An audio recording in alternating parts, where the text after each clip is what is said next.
Hey everyone, so yesterday we had the Minnesota Vikings versus the Chicago Bears at Mall of America Field, and this game starts out right with a big statement from Adrian Peterson, having a huge run, letting the Bears know that they were going to have their hands full trying to contain Adrian Peterson. It seems like I'm just keep singing the same song over and over again, how great Adrian Peterson is, how wonderful he is, how just amazing he is, he's just a beast.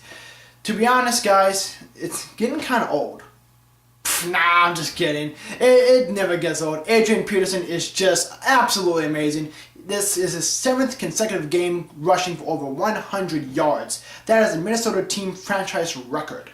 Now people are asking, who's going to be the comeback player of the year? Peyton Manning or Adrian Peterson? If you're going to ask that question, you might as well be asking who's going to win most valuable player? Peyton Manning or Christian Ponder? No. Yeah, that's a good one. No, who would win MVP, Peyton Manning or Adrian Peterson? Personally, it's going to be a hard choice. I mean, personally, since I'm a huge Viking fan, I'm kind of a little conflicted here, but I truly believe Adrian Peterson deserves this, considering the fact coming back from that kind of surgery it's career ending for some people, and even if some people come back, they have great difficulty. And talk about great defense, Minnesota Vikings. In recent years, the Viking defense has been, lacking in some areas.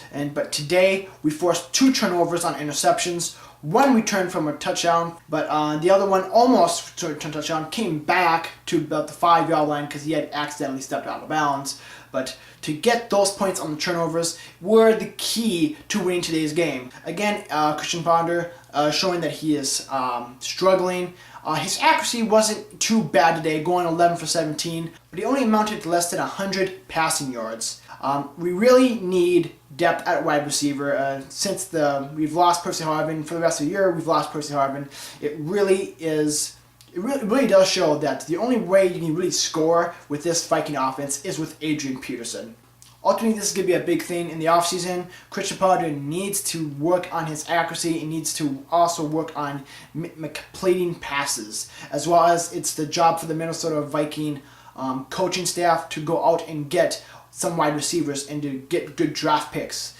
Right now, the Minnesota Vikings are 7-6. They're 1 game back behind the Chicago Bears, as well as 2 games behind the Green Bay Packers. Next week, the Minnesota Vikings go on to face the St. Louis Rams. Hopefully, they look to make their record to 8-6, a huge improvement from last year's 3-13, and to at least guarantee that they will walk away with at least a 500 season, if not better. Well, that'll do it for this review of the Minnesota Vikings, and I will see you next week.